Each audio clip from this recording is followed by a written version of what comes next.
Hello and welcome. My name is Wendy Blum and I'm the Executive Director of Lowell Telemedia Center, or LTC. We are the Community Media and Education Center serving Lowell, Massachusetts.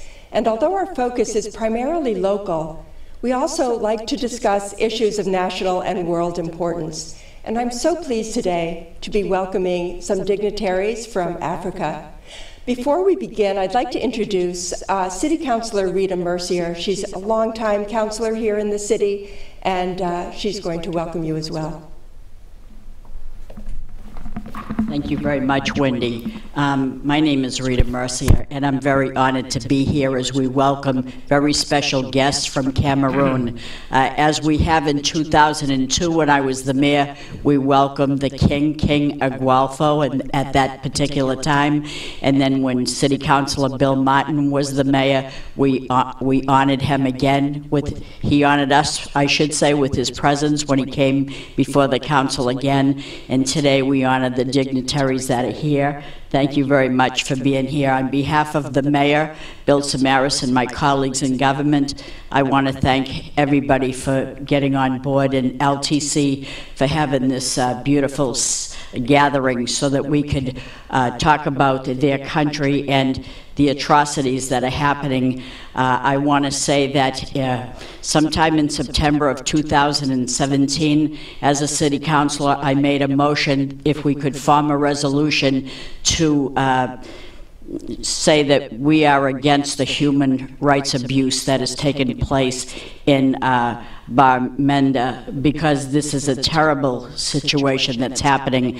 Because when you stop and think of Lowell, you think of how rich we are, very, very rich, not in money, but in ethnic diversity, whereby we have about 62 countries represented here in the city of Lowell. And having said that, we like to showcase and honor many, many groups. And any group that will have us, we will be honored to put your sign and your flag and raise your flag aside of the flag of the United States. And we do that on about 21 occasions, and one of them is Cameroon. So in 2017, we did sign and pass a resolution which we gave to Farouk Nimbang to bring and give to the people of Cameroon, to say that we protest and we are against all the human rights abuse that has taken place with their people there. Our heart is broken when we saw the video of all the atrocities that are happening there. Oh,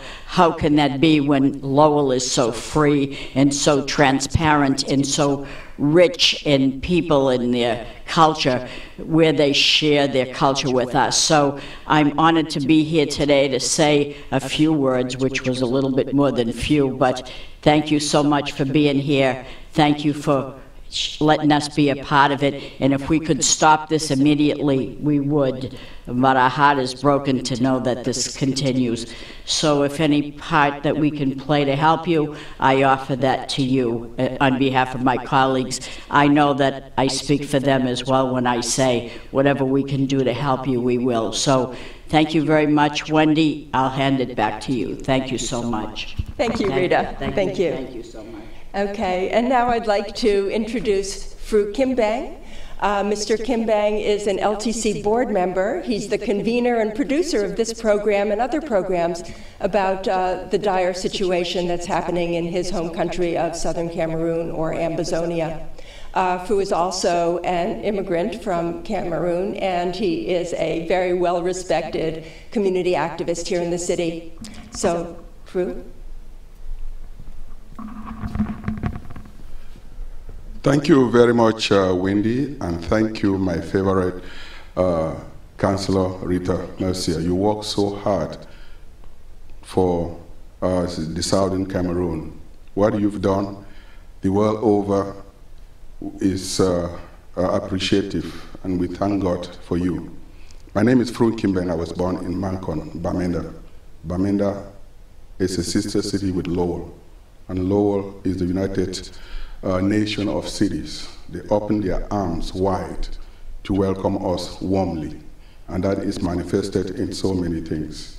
And I would also thank Lowell Television on the board that I serve which has become the window, our window to the world, carrying our images, our feelings around the world. We could not do we could not reach the voices and the minds around the world without LTC. I want to welcome our distinguished panel, Professor Carlson Anyangwe from South Africa. He's a seasoned Ambazonian. He has spoken and he's very passionate about the Ambazonian struggle. Also, I would like also to welcome Barrister John Fuso from Cameroon. He is really from ground zero, and I hope that you pay great attention. They are the ones who will bring the emotions, the pains of our brothers and sisters who are paying with their blood, sweat. It is said that injustice somewhere, it is injustice everywhere. So it's my privilege now to welcome the person that I call Ambazonian passionate supporter, New Hampshire State Representative Mr. Dan Toomey. And Mr. Toomey has invested a lot to publicize the pain and the suffering of the people in the English Southern Cameroon, now soon to be the Republic of Ambazonia. Mr. Dan Toomey.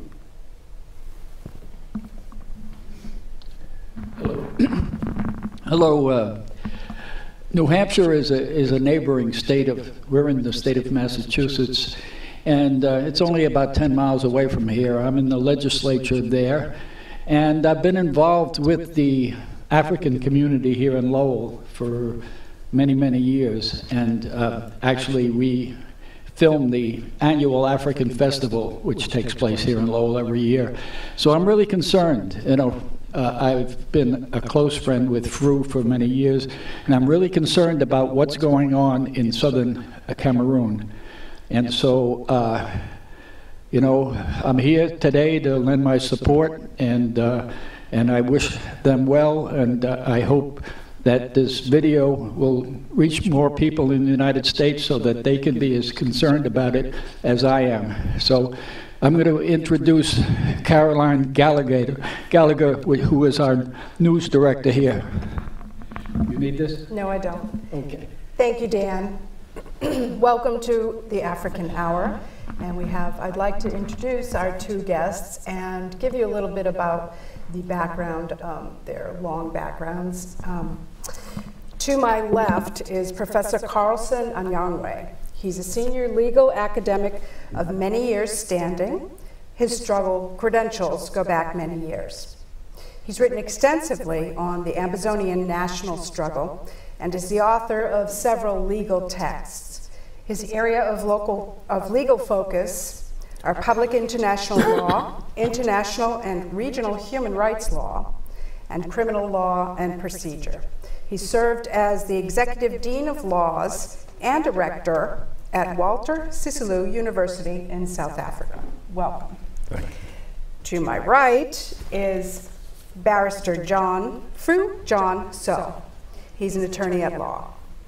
He was born in Mankon, Benenda, and in British Cameroon. He's educated in Cameroon and America.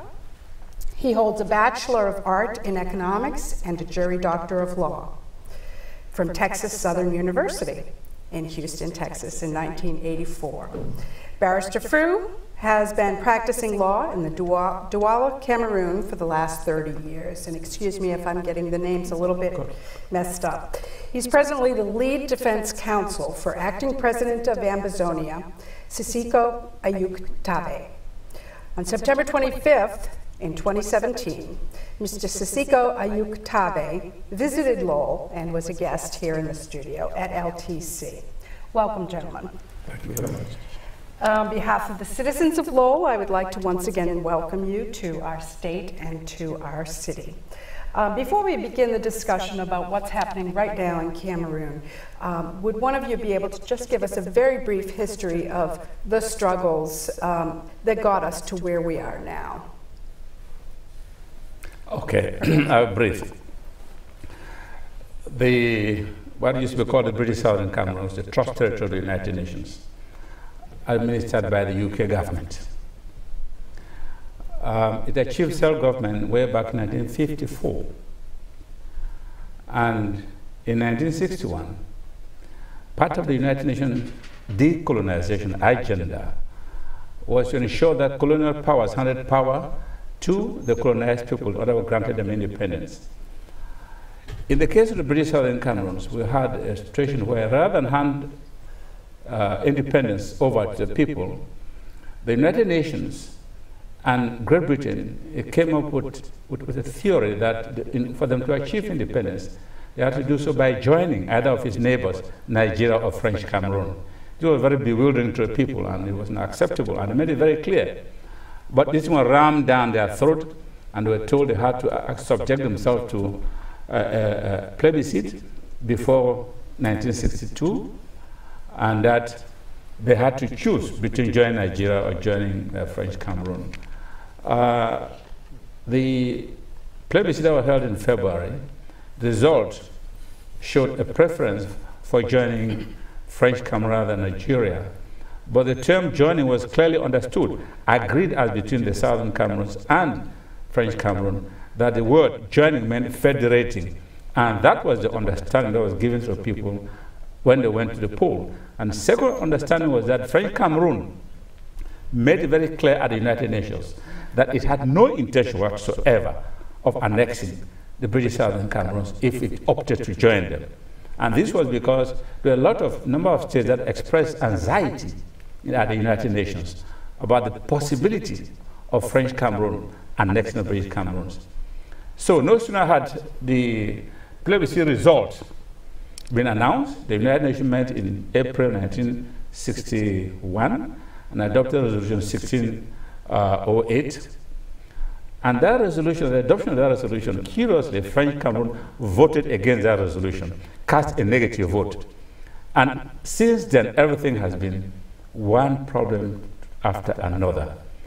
And in September, 1st of September, French Cameroon simply adopted what I would describe as an annexation document, in which it claimed that it was now recovering a part of its territory that had been handed over to it by Britain and the United Nations. Of course, it was all false. And to compound that situation, on the 1st of October, the date set by the United Nations for the British Southern Cameroon to achieve independence, what happened on that date was the British simply invited that foreign country to Ambazoina, and they, in their own words, transferred sovereignty to that foreign country.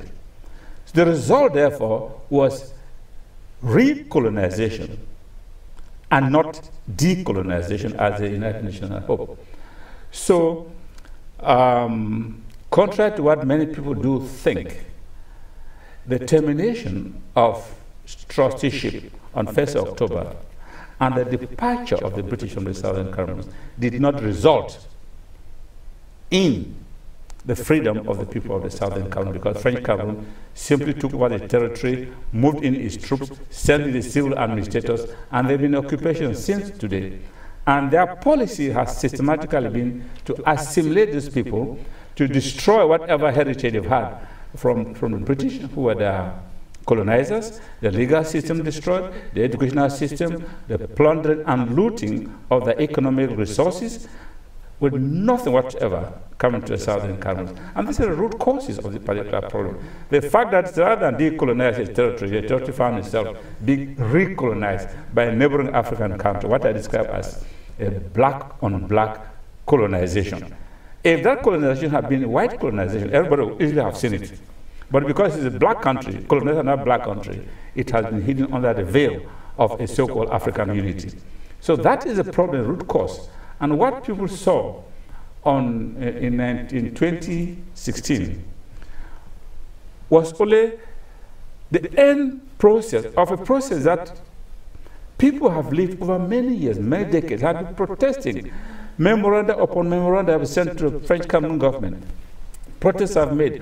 But at each protest, what happened was simply a question of suppression of the people. And so have a colonial situation, a typical colonial situation in the British Cameroon, oppression and plundering and spoliation of the natural resources and wealth of the people of the Southern Cameroons. And civil war. And now, of course, since 2016, the end result, when the lawyers and the teachers and civil society organizations decided once more to indicate that the situation in which they find themselves, they will not accept oppression. The response from French Cameroon was to send in more soldiers and with orders to shoot and kill at will. And this is what they've been doing up to today. The people of the British Southern Cameroon were never prepared for any war, and that's why you find, as a matter of self-defense, the people picked up guns, catapults, we've seen them on the films, stones and sticks, fighting a well-trained army that moved in with helicopter gunship, with tanks and all kinds of modern weapons you can see, fighting as defenseless people, who all they do is to defend themselves. And this has resulted in about, how many, 500,000 refugees, over 500,000 internally displaced people, houses being burnt down, people being killed, one of the greatest atrocities in the contemporary period. Okay, so and we have begun to see some of that activity from media reports. As people on the ground in the middle of the conflict, which you two are, what is happening right now? What's happening there? What does the conflict look like on the ground? Thank you, ma'am.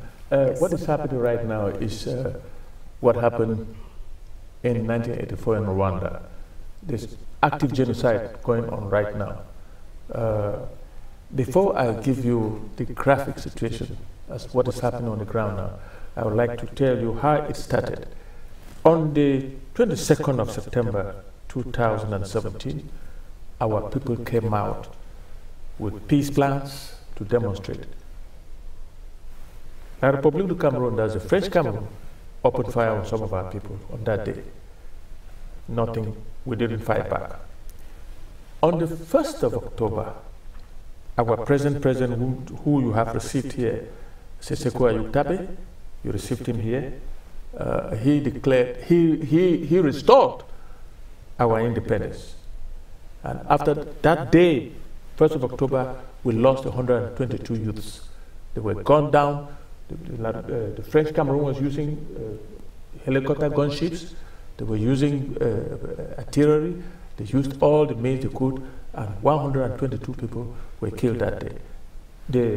The mass graves are still available in Boya. And then...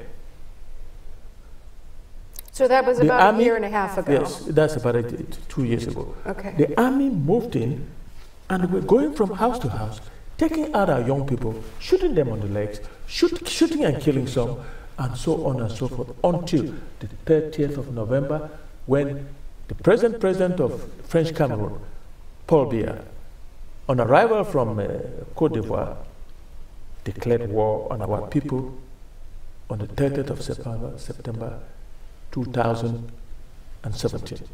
And as soon as he did that, he moved troops into Mafé and started killing our people. The young people said, no, we cannot wait until they kill all of us. So they decided to organize self-defense. It went on, it became a war. Now, what is happening? Our boys have been very efficient on the ground, and now the army, instead of pursuing our boys, they are pursuing the population. They are killing women, they are killing children, they are killing older people, they are killing even young people who are not into this conflict.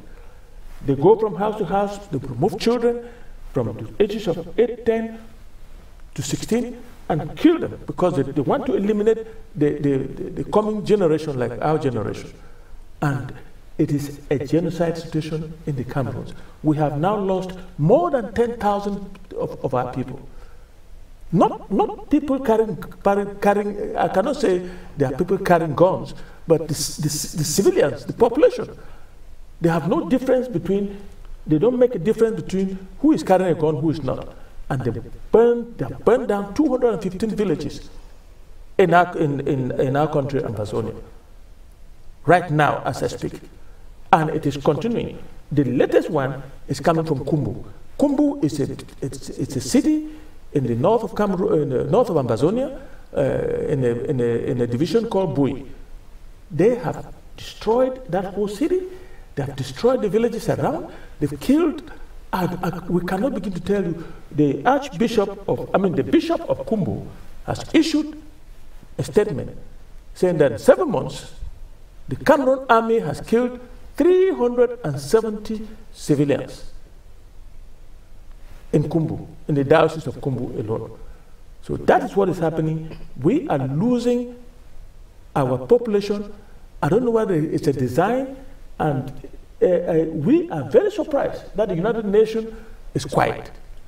And after the 1994 genocide in Rwanda, they said, oh, never again. But never again is happening now, and everybody's quiet. The world is quiet, except for Laura. If you were not, if this city was not twined to our major city in Bamenda, and with the help of Fruit Kimbeng, you have put this case to the American people.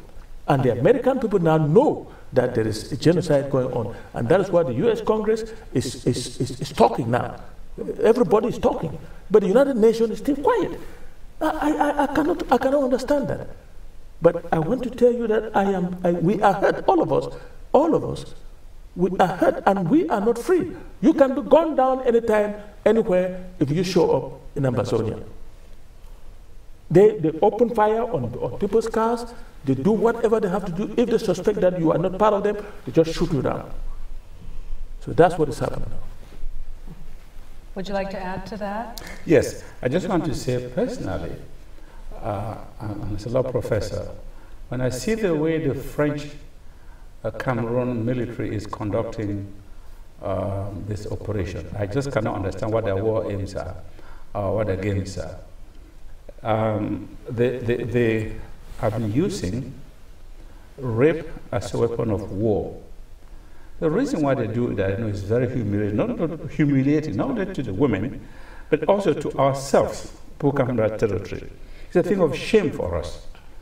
Second objective why they use that as a weapon, we have been reliably informed, is to infect as many women as they possibly can, because ultimately it will infect the population. Again, this is part of the genocide thing we're talking about, the intention to destroy a people. Infect them with what? Well, infect them with STDs, infect them with HIV, because many of these people they send there, we understand, people who have that. So that is part of their design, to destroy a people. So I just can't understand. And if you see the way they go about doing things, massively destroying villages and cities, pulling people from their homes and just killing them. A policy of killing all male children. This is kind of the Pharaonic kind of phenomenon. All male children from 8 years and above. Now, if this is not genocide, I don't understand what else this can be. And if this military that are operating the way, if they have received military training, if they understand what the Geneva Conventions are all about, I am astounded that it should continue to behave in this particular way. And the political leadership in French Cameroon and the military heads, chiefs in French Cameroon that authorize are complicit in this kind of conduct. And I believe that as sooner or later they will have to answer for this. They cannot claim that they don't know, starting from their president to all the military officers and the commanders who are down on the field supervising all of this kind of operation. It's something which is beyond human comprehension. I've never read any history book where a military ever conducted itself in this particular manner. So that's one thing. The other thing I want to say is that we do know from reliable information that part of the strategy of the French Cameroon authorities is actually to drive away our people out of their territory and their own territory, and actually neutralize that population eventually. The end game, of course, this war is a resource war. Why are they fighting it? Get over the territory, get over the oil, get over the minerals, get over the agricultural produce which comes from Ambazonia. That is the thing. And hiding behind French Cameroon is France itself, that has boots on the ground, that has military advisors in the Ministry of Defense, that has military advisors in the presidency of that country.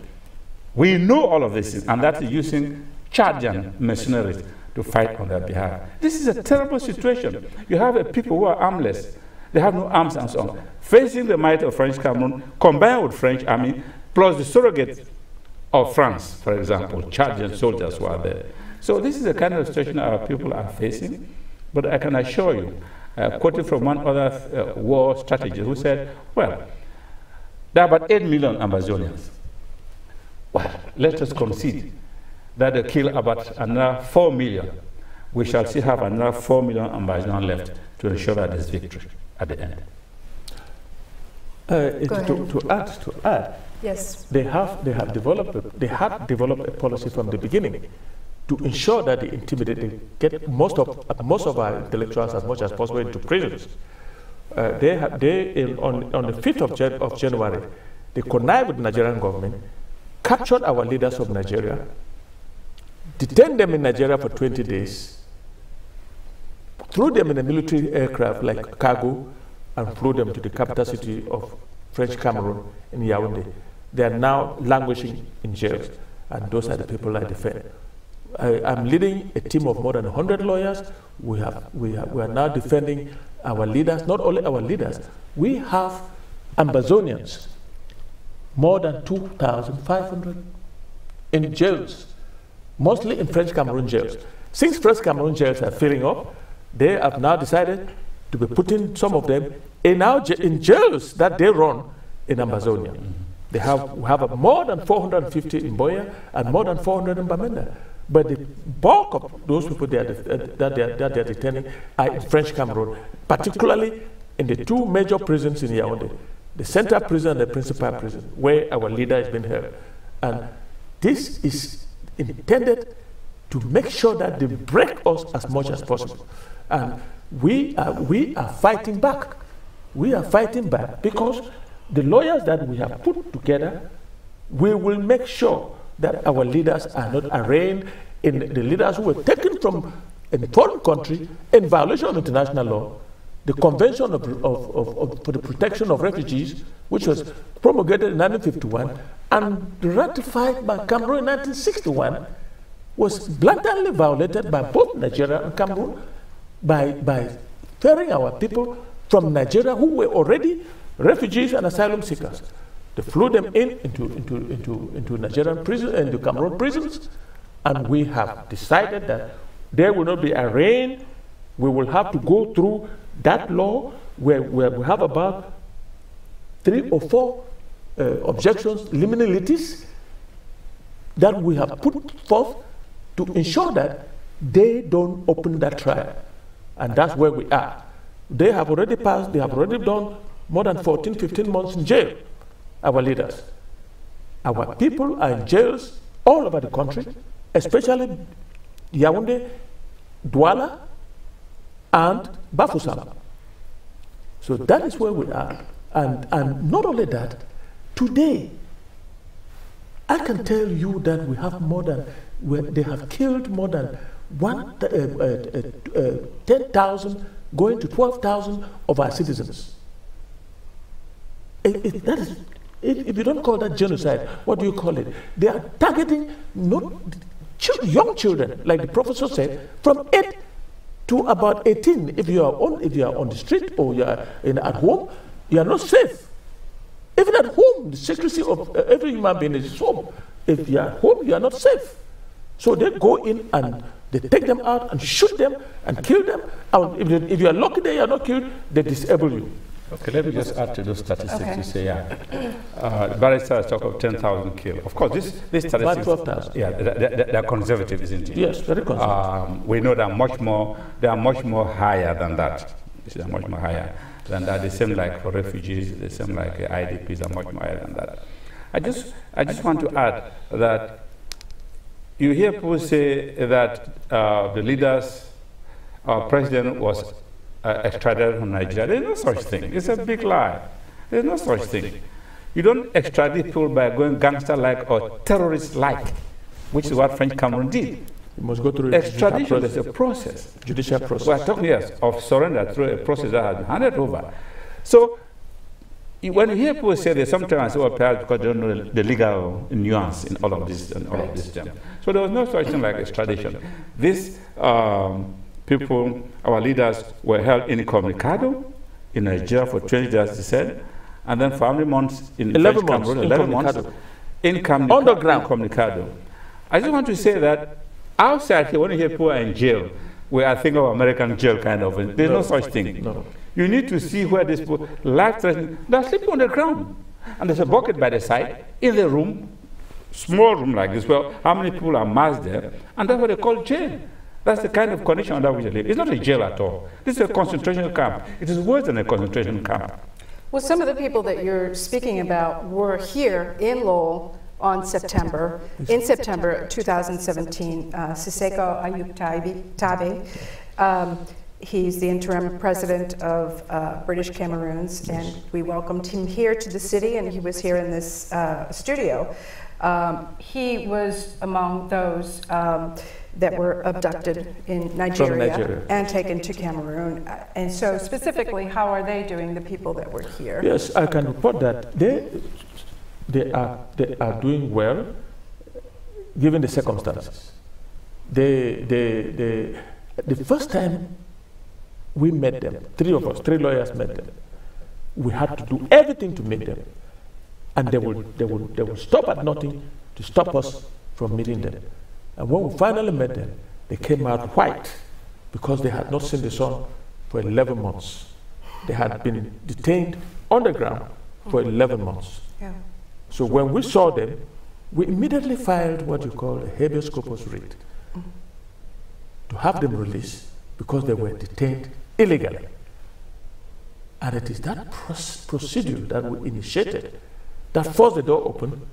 And when they saw the way we were going, they knew that the world would soon know what is happening. Because we actually brought them, because habeas corpus means bringing the body to show cause why they should not be released. So the first time in court, the High Court, they refused to bring them. So the second time in the Court of Appeal, I had to publish the warrant, the production warrant that was supposed to produce them. And when they saw it on social media, they hurriedly brought them to court. And that is the first time they came out to see light. And when they came out, the government panicked. And when they panicked, they now decided to charge them to a military court.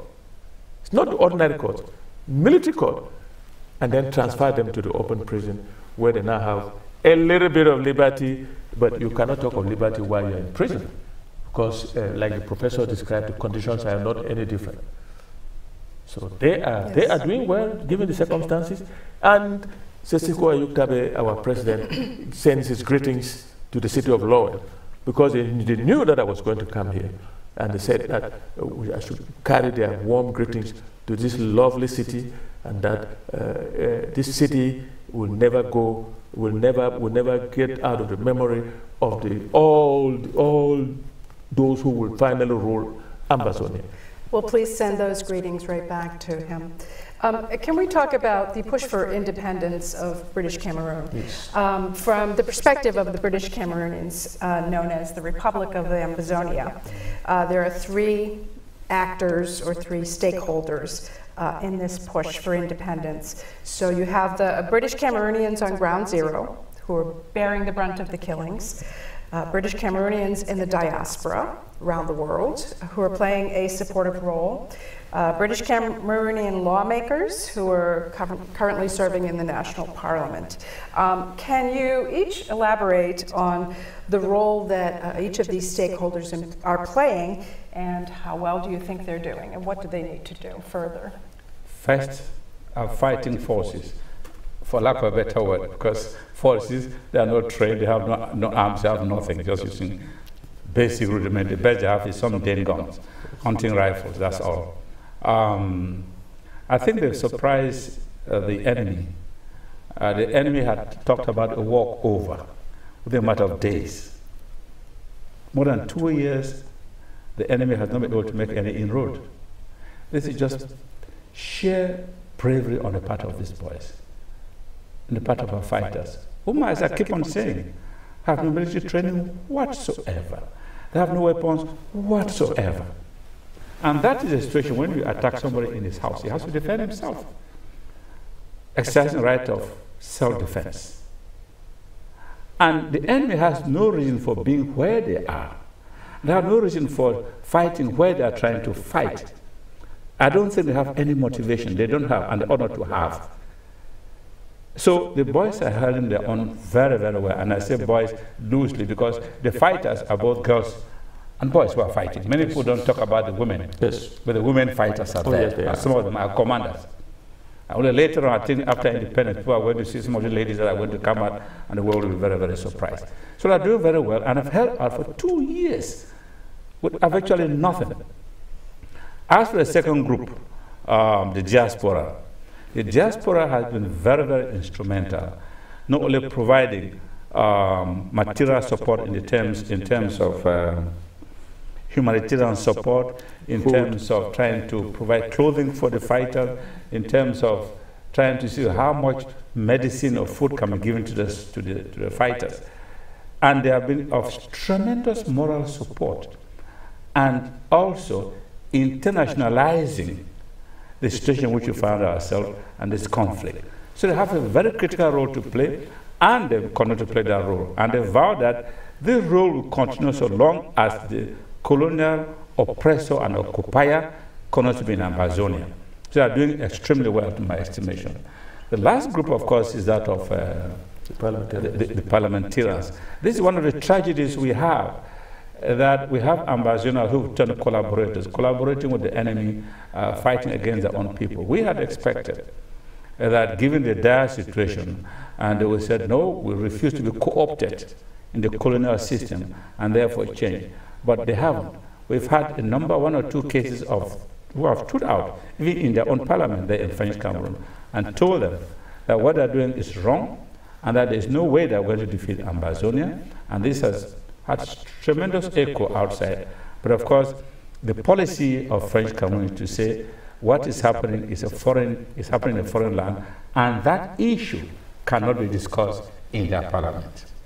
And then, Yes. our people left Nigeria during the period of colonization, when the British attached us to Nigeria, and Nigeria was now governing us. It came a time in 1953, our people walked out of Nigeria. There was no gun, there was no shooting. Nothing. Peacefully came back and established our own self-governing process in Boya, and there was no problem. Today, Ambazonians who are lawmakers in La République, in the French Cameroon, because of the goodies, because of the money they get, because of the fear of tomorrow, and because of the privileges that the colonizer has given them to make sure that they don't look back on their people. Only one stood out, and that's the parliamentarian who launched this fight in their parliament. His name is Honorable Joseph Weber. He launched this fight on their own, in that parliament, and walked away from that parliament. He now lives in London in exile, but still considered a member of that parliament, but he has resigned from there. Our people, they are not many in number. I don't think they are up to 30 or 40 of them in that parliament, but majority of them live now in Yaoundé. They've abandoned their constituencies because they cannot go back there. You cannot go back to face the people that sent you there, and they don't want you anymore there, and you are insisting to stay there. And you go back, you meet problems.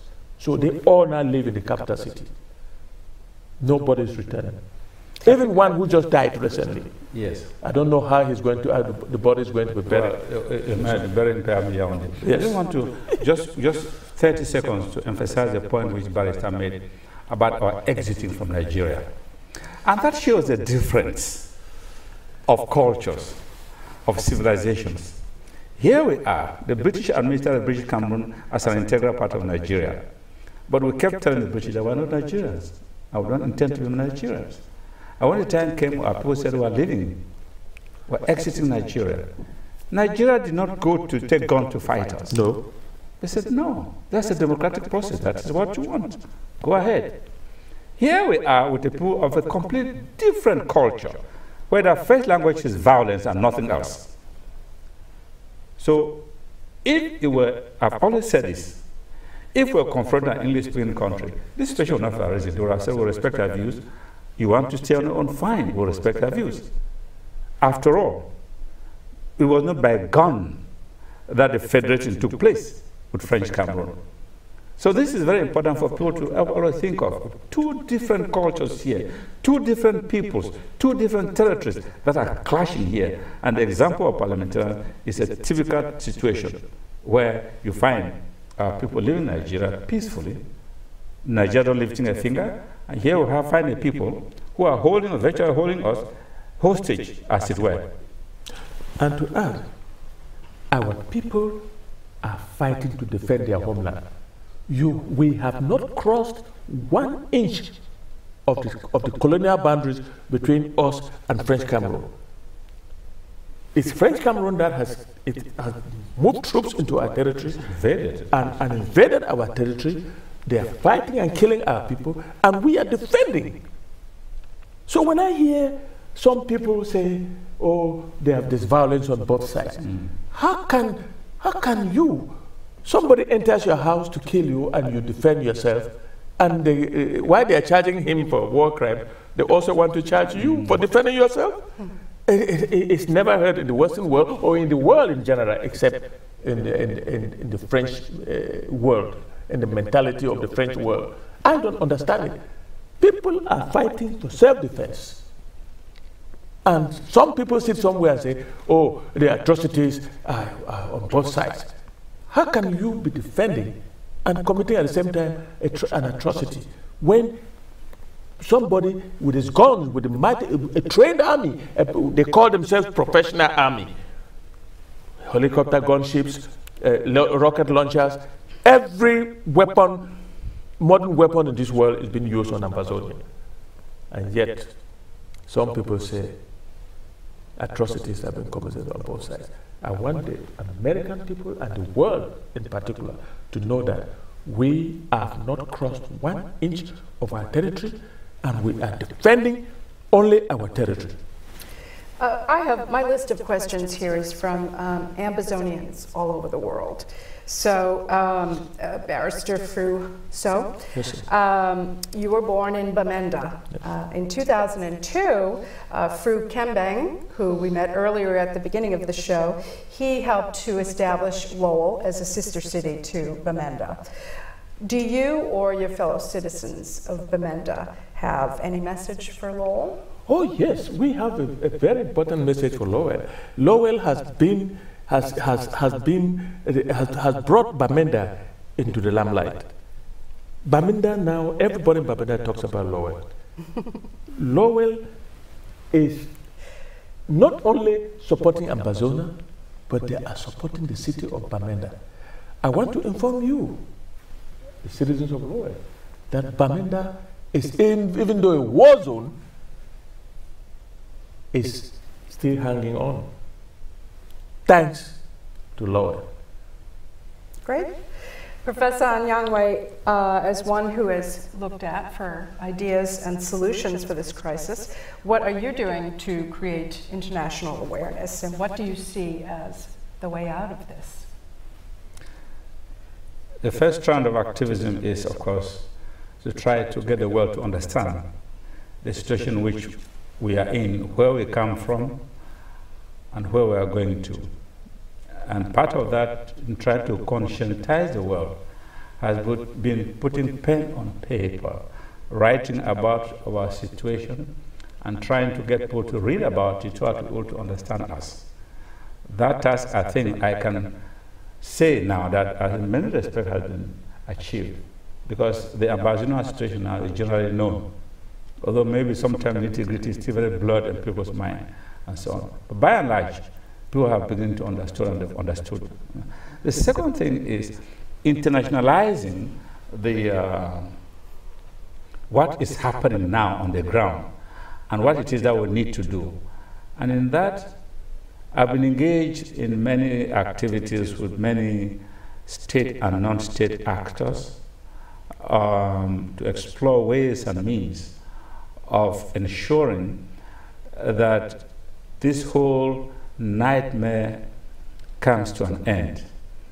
One of the things I have been very particular about is to ensure that, because I do understand, international processes are rather too slow, rather slow. And so for my immediate concern is to ensure that we act speedily, engage the United Nations, engage other cooperating entities, whether states or non-state actors, so that we can have either United Nations Security authorize what I call protective humanitarian intervention, or for the United Nations to authorize a state to engage in that. What I mean by this is like an umbrella. Right now, the atrocities that are being committed on a daily basis are unbearable. We need the United Nations to send peacekeepers, disengage the parties, French Cameroon forces to leave the territory and the administration, secure the area. That would then enable the close to 1 million IDPs to start coming out of forests, coming out down from the hills, from the caves, and trying to make a semblance of living. That will also enable the more than 500,000 refugees that are in different countries to start coming back. That will enable the United Nations humanitarian agencies to put at least temporary accommodation, even if it's tent, because although they'll be coming back, the IDPs and the refugees, there'll be nowhere to go to. Their homes and everything will be burned down. So you need the United Nations and other humanitarian agencies to come in, have this temporary construction put in place. These people can begin to make a semblance of life. But while this is going on, in parallel with this, the territory would have to be administered. And I foresee that the United Nations would have to take a temporary administration of Ambazonia. And the reason for that, of course, is to ensure that other due processes, people have been talking about having talks, engaging in talks with French Cameroon to discuss issues on how things that have they've accumulated over the years, how they're going to be divided and so on and so forth. But those are processes that take place a long time, you know. So for me, in the immediate, I see that as to avert this humanitarian situation, which the UN itself has calculated that about 4 million people are at risk as we speak in the next few months. So to avert that, that intervention is necessary. And I think that's the primary thing we need to see. And then temporary administration of the territory. Then other processes like constitutional this thing, people voting, people have talked about referendum, and so on, can organize the referendum. Because these are slow processes.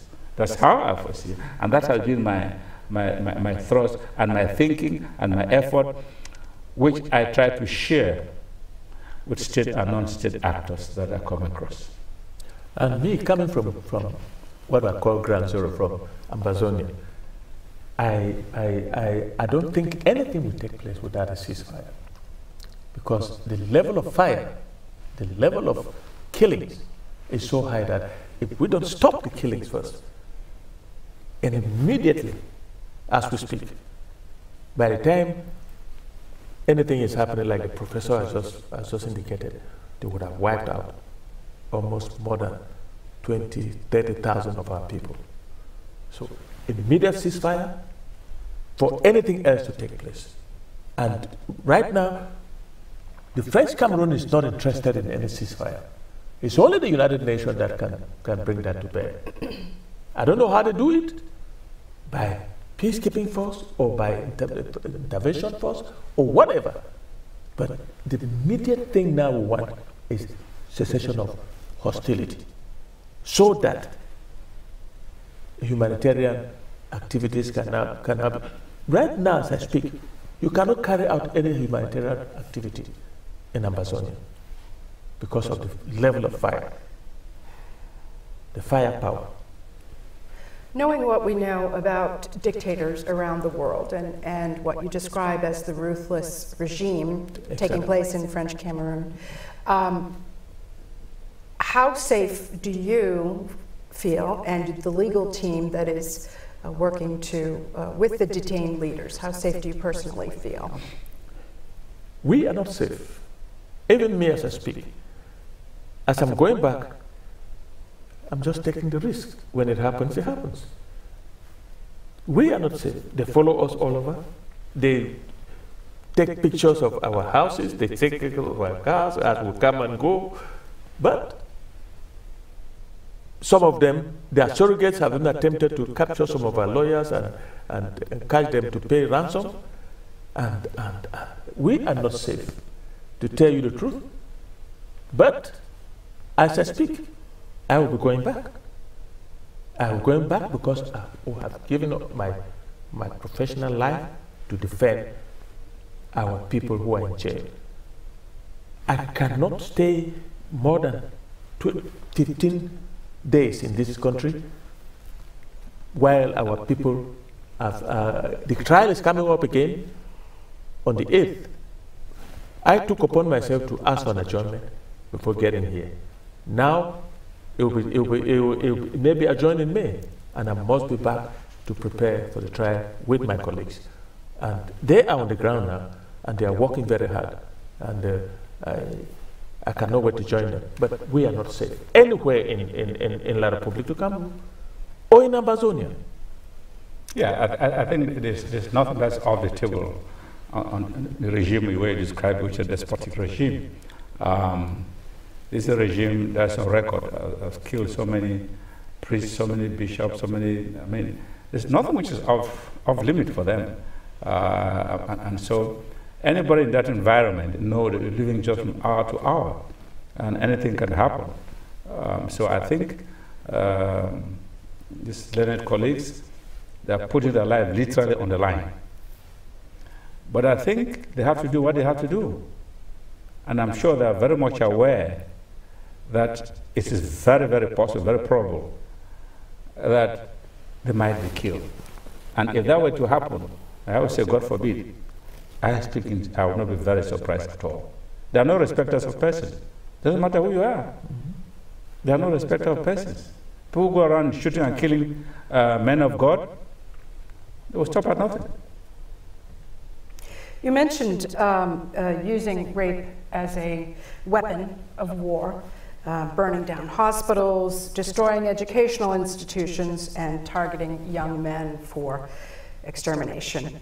What do you think are the long-term consequences for southern Cameroon? I think the more you think about that, the more one realizes the enormity of what is happening there.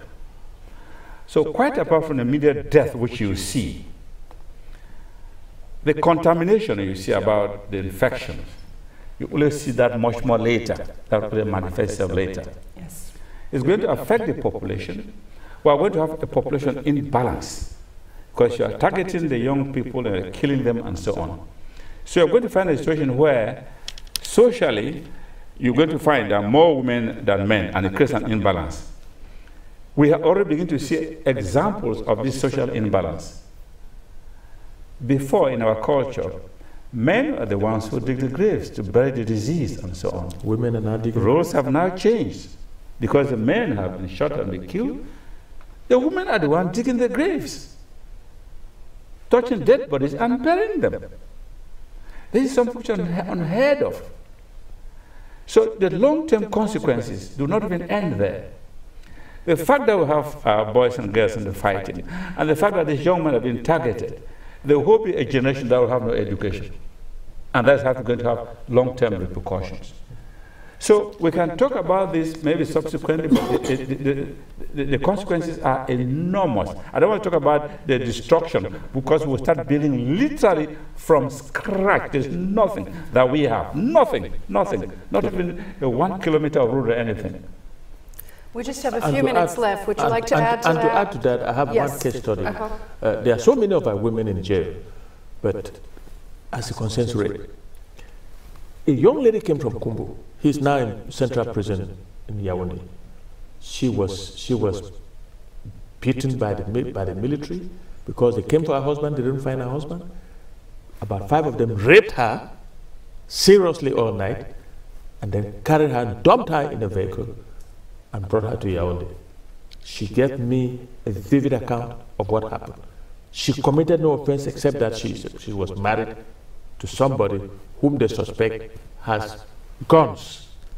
And this young lady is languishing in prison, having been raped. The psychological impact of rape. I don't need to explain that to our viewing public. Most women have been traumatized by this phenomenon of rape. And I don't know what is going to happen to our society, but we will need counseling for these women. We need psychiatric help for most of these women. When this hostility must have stopped. We don't know when that will be, but that is what we're living with. Well, we've got just about a minute left. Any final words from you before we My final word is that we need this UN intervention very, very fast, because the IDPs who are out there, the disease explosion that's going to explode, I can't imagine how it's going to be. People are living in the forest with no clean water, nothing, exposed to mosquitoes, exposed to all kinds of... The disease burden is going to be enormous, added to educational one I've talked about, added to a cultural one, added to infrastructure destruction that has happened. And I think there's a situation of urgency now in that particular context. And how about you? Any final words, Barrister? Except that I want the world to know that what happened in 1994 in Rwanda is repeating itself in Ambazoina, and the world is watching. We call on the United Nations, especially the African Union, to react. You will not believe that all this, the African Union has been quiet. Well, it's a very important discussion. It needs to be continued, but that's all we have for today. So from Lowell, LTC Lowell, we say hello to our sister city in Bamenda, and we wish you the best of luck in your continued efforts for independence and for ceasefire. Thank you for joining us. Thank you, ma'am. Thank you. Thank you very much. Thank you very much. A pleasure. much.